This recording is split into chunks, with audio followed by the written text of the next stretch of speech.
नमस्कार, बहुत स्वागत है आपका। दीपक प्रकाश का द्योतक है। प्रकाश यानी ज्ञान, और दीप की ज्योति हमेशा ऊपर की ओर जिस प्रकार रहती है, उसी प्रकार हम मनुष्य की वृत्ति भी सदा ऊपर ही उठे, इसीलिए दीपक जलाया जाता है। और जब आप नवरात्र में दिया जलाते हैं तब उसके महत्व बढ़ जाते हैं। नवरात्र के दिनों में अखंड दीपक के साथ कपूर और लौंग खासकर जलाया जाता है। तो हिंदू धर्म में किसी भी शुभ कार्य के पहले दीपक जलाने का विधान है। आप सुबह शाम पूजा भी करते हैं तो भी दीपक जलाते हैं, और वास्तुशास्त्र में दीपक जलाने से कई नियम उससे जुड़े हुए हैं, और दीपक की लौ किस दिशा में होनी चाहिए, तमाम बातें बताई गई। जब आप नवरात्र के दिनों में अखंड दीपक जलाते हैं तो उसका महत्व बढ़ जाता है। वैसे तो साल में 2 बार हम नवरात्रि मनाते हैं, चैत्र माह के शुक्ल पक्ष की नवरात्रि और आश्विन माह के शुक्ल पक्ष की नवरात्रि। तो इस दिन प्रथम दिन कलश स्थापना होता है, अखंड ज्योत जलाई जाती है, और नवरात्रि के 9 दिन हम घर पर कलश स्थापना और अखंड ज्योत जरूर जलाते हैं, क्योंकि ये ज्योत 9 दिन तक बिना बुझे जलाने का परंपरा है, प्रावधान है। और अखंड ज्योति जलाने के बाद उसे अकेला नहीं छोड़ा जाता, और अगर ये ज्योति बुझ जाए तो अपशगुन माना जाता है, इसलिए ऐसा व्यवस्था करके ही आप जलाएं। तो 9 दिनों तक माँ को प्रसन्न करने, मनोवांछित फलों की प्राप्ति करने के लिए गाय के देसी घी से अखंड ज्योत जलाई जाती है। अगर घी नहीं है तो आप अन्य घी से भी माँ के सामने जला सकते हैं। मान्यता है कि नवरात्र में दीपक जलाए रखने से घर परिवार में सुख शांति बनी रहती है, सभी कार्य सिद्ध हो जाते हैं। इसलिए नवरात्रि के पहले संकल्प करते हुए अखंड दीपक जलाइए और उसका संरक्षण भी कीजिए। विधि क्या है? जब आप दीपक जलाते हैं उसके कुछ नियम हैं। पीतल के दीप पात्र में अखंड ज्योति आप प्रज्वलित करते हैं। यदि आपके पास पीतल का पात्र ना हो तो आप मिट्टी का दीपक में भी आप दिया जला सकते हैं। और मिट्टी के दीपक में अखंड ज्योति जलाने से पहले जो दीपक है उसको 1 दिन पहले पानी में भिगो दें और उसे पानी से निकाल कर साफ कपड़े से पोंछ कर सुखा लें। शास्त्रों के अनुसार नवरात्रि में अखंड ज्योति जलाने से पहले हम अपने मन में संकल्प लेते हैं और माँ देवी से प्रार्थना करते हैं कि हमारी मनोकामना जल्द पूर्ण हो। अखंड दीपक को कभी भी जमीन पर सीधे ना रखें। दीपक को चौकी या पाटे पर रखकर ही जलाएं, और माँ के सामने यदि आप जमीन पर दीपक रख रहे हैं तो अष्टदल कमल बनाकर रखें। अष्टदल आप गुलाल से बना सकते हैं, रंगे हुए चावल से बना सकते हैं। अखंड दीपक का चूंकि बहुत महत्व है, इसकी जो बाती होगी वो रक्षा सूत यानी कलावा से होगा, और ये रक्षा सूत का भी नियम है, 1.25 हाथ का रक्षा सूत होगा, और उसकी बाती बनाकर आप दीपक के ठीक बीचों बीच रखें। इस दीपक में एक कौड़ी और एक सिक्का, एक लौंग रख दें। अगर घी ना हो तो तिल का तेल या सरसों के तेल का दिया भी जला सकते हैं, लेकिन तेल शुद्ध हो इसका ध्यान रखिएगा। हमेशा ही माँ के दाईं ओर दीपक रखिएगा। अगर दीपक तेल का है तो बाईं तरफ रखिए। अखंड दीपक की लौ को हवा से बचाने के लिए आप चिमनी वगैरह से ढक सकते हैं, कांच की चिमनी से, और फूंक मारकर गलत तरीके से दीपक भूलकर भी मत बुझाइएगा। घर के पूर्व उत्तर दिशा को देवी देवताओं का स्थान माना गया है, इसलिए इसी दिशा में आप ज्योति जलाइए, और ज्योति का मुख पूर्व या उत्तर में हो तो उत्तम है। इस बात का ध्यान रखिएगा। दूसरी बात, मनोकामना सोच लें। जब आप दिया जलाते हैं तो मन की मनोकामना माँ को बोले, आपकी मनोकामना भी पूर्ण हो जाएगी। नवरात्र में अखंड ज्योति की जो लौ है पूर्व दिशा की ओर रखें तो आयु में वृद्धि होती है। दीपक की लौ पश्चिम में रखने से दुख बढ़ता है। दीपक की लौ उत्तर में रखने से धन आता है। दीपक की लौ दक्षिण में रखने से हानि होती है। इसलिए भूल कर भी पश्चिम दक्षिण में लौ की मुँह ना रखें। अब दीपक की लौ सुनहरी जलनी चाहिए। आपके जीवन में धन धान्य की वर्षा होगी, आपका व्यापार में तरक्की होगी, और बार बार बाती नहीं बदलनी चाहिए। जो बाती आपने लगा दिया वही जलेगा। मिट्टी के दीपक में अखंड ज्योति जलाने से आर्थिक समृद्धि आती है, चारों दिशाओं में कीर्ति बढ़ता है, और दीपक जलाए रखने से घर परिवार में शांति के साथ पितृदेव भी आशीर्वाद बरसाते हैं।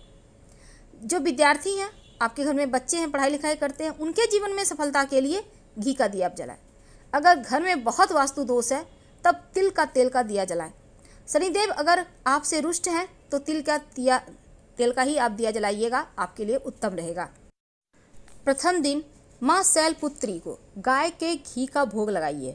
दूसरे दिन माँ ब्रह्मचारिणी, इनको आप शक्कर का भोग लगाइए। और तीसरे दिन नौ दुर्गा का रूप है चंद्रघंटा, माँ को आप सफ़ेद मिठाई या दूध का भोग लगाएं।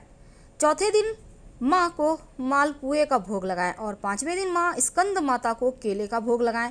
छठे दिन माँ को आप शहद का भोग लगाएं और सातवें दिन माँ को गुड़ का भोग लगाइए।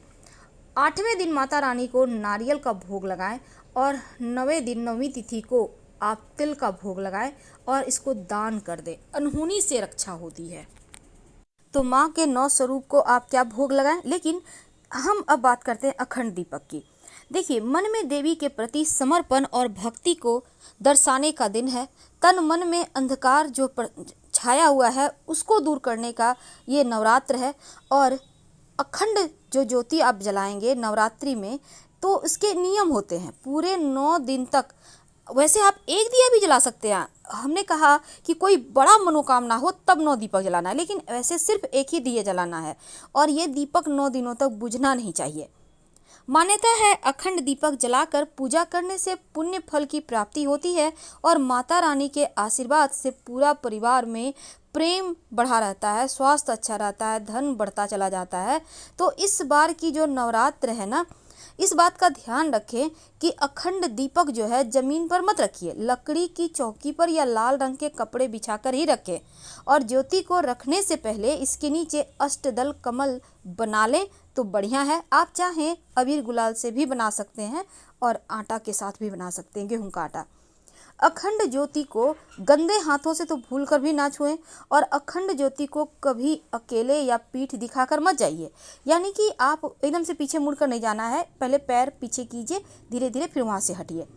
अखंड ज्योति जलाने के लिए हमेशा ही शुद्ध घी का ही प्रयोग करें। आप चाहे तो तिल का तेल या सरसों का तेल भी प्रयोग कर सकते हैं।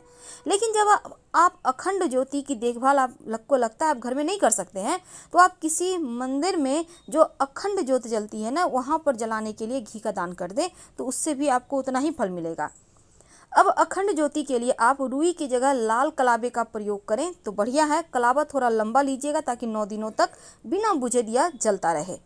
अखंड ज्योति जलाते समय माँ दुर्गा, शिव जी, गणेश जी को ध्यान में रखें और फिर ओम जयंती मंगला काली भद्रकाली कपालिनी दुर्गा क्षमा शिवा दात्री स्वाहा स्वधा नमस्तुते का जप करें। अखंड ज्योति को माँ दुर्गा के दाहिनी ओर रखिए और अगर दीपक में सरसों का तेल है तो देवी के बाईं ओर रखिए। नवरात्र समाप्त होने पर इसे बुझाना नहीं है, स्वयं ही समाप्त होने दे, बुझने दे तो बढ़िया है।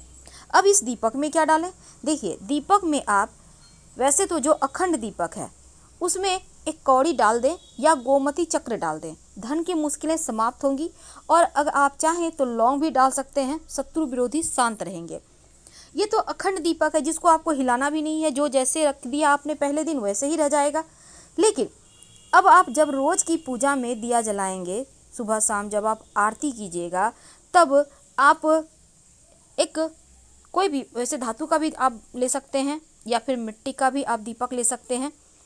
अब इस दीपक में लाल धागे की बाती लीजिए और उसमें 2 लौंग डालकर आप माता रानी की आरती कीजिए।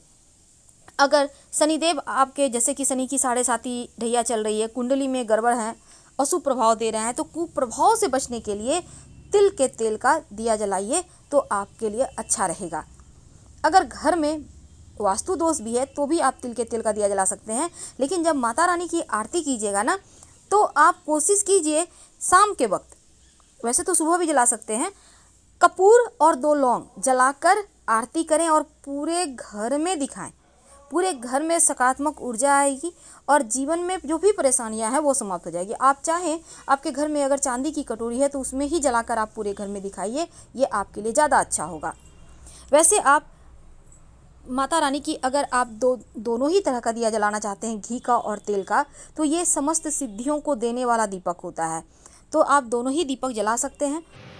तो हम आपसे विदा लेते हैं। जानकारी अच्छी लगे तब लाइक कर सब्सक्राइब करें, अपनों से शेयर करें और कमेंट में हर हर महादेव जरूर लिखें। धन्यवाद।